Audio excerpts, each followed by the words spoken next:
Okay, Rebecca, here we are. I'm in front of my wall again. We're going to talk about perception and perspective, which got me thinking and looking things up, but it's your topic. Tell us why you wanted to focus on this.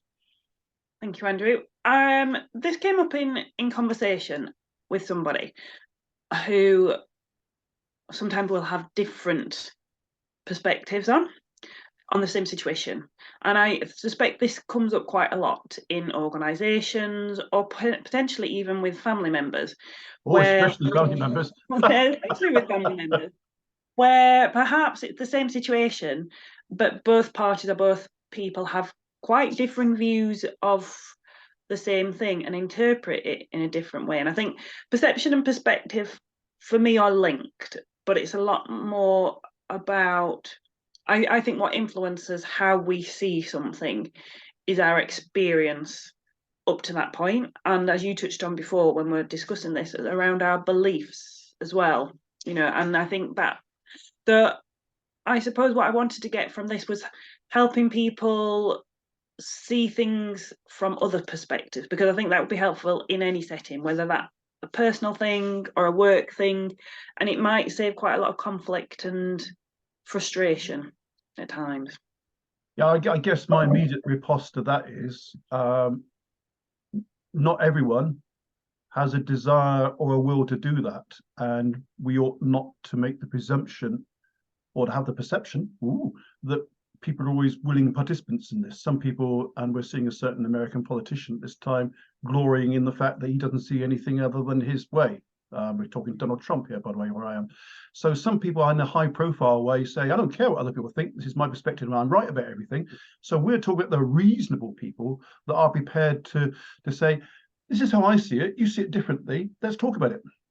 Yeah, and there's nothing wrong with having your own view of the world, and sometimes sticking to that is important. Mm-hmm. But I think it can be helpful to see it from other people's point of view as well. So I was thinking along the lines of possibly when changes are being introduced Sure. to work situations, Mm-hmm.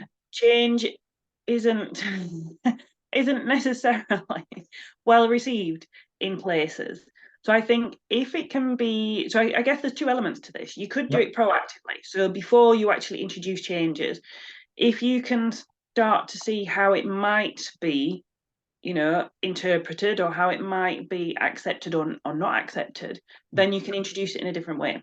So we could use it in a proactive way, or you might use it in a situation where something completely went off track. It's sort of, you're confused at what happened, and I think it's a good reflection tool as well. So it can be used in a couple of different ways. Yeah, there's a lot in here. When we first touched on this, when you first brought it up as a topic, it got me thinking, wow, what is there here? But there's a lot. And you brought up change. I mean, when I used to work, I worked for myself 32 years and more now, but when I had a real job, I was in an organization where a new chief executive of 17,500 people in one geographical area created a lot of change. And you're right, a lot of people said, whoa, I'm not in this, or see him out, he's going to be off in 2 or 3 years. And they were right. And it's very hard. I mean, if you're talking about, for instance, changing something in a group of 6 people, that's manageable. But 17,500, of which maybe 15,000 might say, what the hell's this about? The bigger the scale of something, rather than transactionally one-to-one or in small groups, suddenly the understanding, the empathy, the accuracy with which we can judge other people's perceptions is very hard to do. Yeah, and you touched on a word there. I think one of the key words here is understanding. That this is what I mean. It's not that people have right or wrong views about things. It's just different. And if you can understand where they're coming from when they're looking at a situation, then that can be really helpful. And I know you've got little graphics, so I think this would be a I really wondered if you were about to cue the graphic. My finger was hovering. Cue the graphic when you're ready. Oh, you're ready. Okay. Graphic coming up, he says, showing his command of technology. You seeing that big enough? Yep. So they're both seeing the same thing, but because they're looking at it a different way, it looks different. Now, neither of them are wrong. And I think this is where it becomes interesting, is that just because somebody's seeing something in a different way doesn't mean them the right or wrong. And if we can understand that, that can be helpful. Okay, that raises another thing, though, doesn't it? It's if I came into this position, might be a conversation, might be a feeling, they're feeling this. Am I prepared to modify that? Am I prepared to change? Am I prepared to let you and your position influence mine? And am I big enough ultimately to say, hey, you know what? I was wrong. We don't hear those words very often. So where people give up their perspective, give up their perception and say, I'm glad we've had this conversation, Rebecca, because I came into it thinking this, you think that. And I know on reflection, feel I was wrong. I don't think I've heard that in the workplace ever. Not very often. But it takes a stronger person to be able to change your viewpoint, I think. So some people will say, oh no, I'm not changing my viewpoint, that this is it, you know, and blinkers on and stay with it. Yeah. That's not always helpful. It's not very helpful, actually, if you're working with lots of different and again, with stakeholders, you know, often when you're working in an organization, there's a number of different stakeholders within that. So having a bit of understanding, you're never going to please everyone all the time. That's a given. But if you can introduce a little bit more understanding, it might make things a little bit easier for everyone. I'm making a note here, and that is, how do we determine someone's perception? Because I think most times we do this by assumption. I think the way, and certainly people who write books and who know all about negotiation, because I think that's in here as well as an issue, will say the way to determine someone's position is to inquire with interested questions. So instead of thinking, right, I reckon I know where Rebecca's coming from on this, say, Rebecca, where are you on this? What do you want to get from this? Why do you feel the way you do about this? And how strongly held are you report? We don't hear that sort of thing. People don't hold conversations which have within them an element of interest in the other person's position. They just want to inflict their own perceptions on the other, it seems to me. Or maybe that's just the conversations I have with people for the last 63 years. It is. I think that would be a really useful thing to do, is actually just ask somebody what they're seeing. But not rude. It's not rude. It's not. No, it isn't, and it can be really helpful. I mean, there is another exercise, what I briefly mentioned before, in NLP. So, you know, I trained in NLP as well, and I really love this exercise. It's called perceptual positions, and it gets you to think about somebody else's perspective on something. So if we've got time to briefly sort of explain. Do it. I know what you're going to say, and it's good. Yeah, so it's in a conversation that you've had or an experience that you've had, it enables you to reflect on that or be proactive, either way. So the first position, and it's a moving round exercise, and this is why I really like this. So the first position that you take on is your own, and you explain how you're feeling and what's gone on from your point of view, so the observations. Which is a big difference to most conversations ever in itself. Yeah. So you're acknowledging what's going on for you. Right.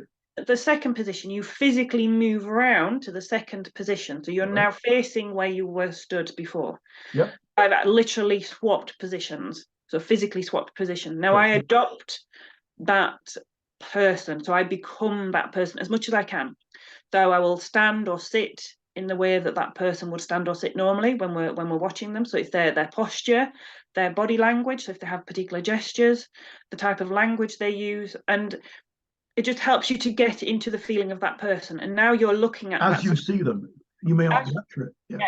As you see them. So again, there's still some assumptions being made here, but what you see from them. So you then become that person, and you talk as though you are that person. So say, for example, we were doing me and you, I would then become Andrew. So I would be saying, well, Rebecca looks this way and Rebecca is this. So I become that person and talk as them. So it just helped me to get into their mindset a little bit. What might they be feeling in this? Perhaps they're being aggressive because they feel they're being attacked. Perhaps it's come across in a different way and it's landed differently. And then the third position. Interesting, you pick on aggression as the the Andrew associated emotion. Okay. It's a good one. I think it's a good one to. I think it's a good one to demonstrate. That's all. Okay. And then the third position is as though you are either on a balcony or you're passing by a situation and you're looking down or you're looking through a window at the two people having that conversation. So you can't say how you might feel because you wouldn't know how those people are feeling. Because But you're what the third party observing both. the third party observing it. So what do you notice in their body language? Does it look like they're having a good conversation? Does it look like there's a lot of conflict going on? And all it helps you to do is to just see the situation from 3 different viewpoints. And sometimes that just generates a little bit more understanding. I can see how that might have been interpreted differently based on their experience or whatever it is. And sometimes it just helps to move things along a little bit. It's a really powerful exercise because of you physically moving around. Yeah, this is my reflection face, not my anything other face. Really good. Yeah, I mean, I said to you just before we did this, and you mentioned that to me, that a former client of mine used to talk a bit in NLP terms about second positioning in a similar sort of way. And Yuri, in his wonderful book Getting Past No, which followed Getting to Yes negotiation wise, talks about going to the balcony in similar sort of, so there's a fusion of different things here. The key thing is trying to genuinely empathize. It's not just a word and then move on. It's an action. It's a behavior that we rarely get to. I'm looking over to the left of my stopwatch. There's 2 recordings in this, Rebecca. We won't go much further in this one. I think we'll pick it up afterwards so people can see it in 2 chunks. What you've just said there is really powerful. I don't want to lose the power of what you've just said without a chance to conclude this part of what we're doing, to say, what have you seen come out of that that's positive? I think the positive is that there is the potential to develop more understanding from other people's points of view if you're willing to do that. I think that's a big caveat, isn't it? Yeah. All right, let's hold this one now at 11 minutes plus. That's what my big monitor's doing, keeping time. And we'll pick up on this because there's a lot more still to bring out if we can. So we'll stop for a moment here. We're going. We're coming back.